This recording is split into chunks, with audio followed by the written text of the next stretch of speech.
Брачен пар од Штип од семејната куќа 4 години нелегално им овозможувал на турски државјани да може да се коцкаат преку интернет. Во шемата била вклучена и нивната ќерка и уште едно лице со кое ги переле така заработените пари, информира обвинителството. Онлайн коцкањето е забрането во Турција, но во Штип има и многу турски студенти.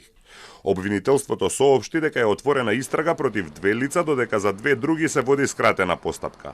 Тие се сомничат за приредување на игри на среќа без лиценца и за перење пари. За брачниот пар ќе биде побаран притвор, а за другите двајца мерки на предпазливост.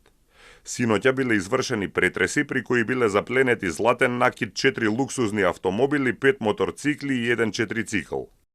Двајцата сопружници, откако обезбеделе средства и компјутерска опрема, ангажирале лица кои првоосомничената ги обучила за користење на платформата за обслужување на заинтересирани клиенти, а второосомничениот им давал совети и обезбедувал електронска опрема, телефонски мобилни уреди и сим картички за вработените, со што дал особен придонес во незаконските дејствија. Со клиентите кои морало да бидат турски државјани комуницирале преку апликациите за контакт Skype и WhatsApp, нудејќи им поволности за обложување и игри на среќа. Платформата за коцкање била турска, а клиентите кои морало да имаат турски матичен број плаќале за услугите во криптовалути.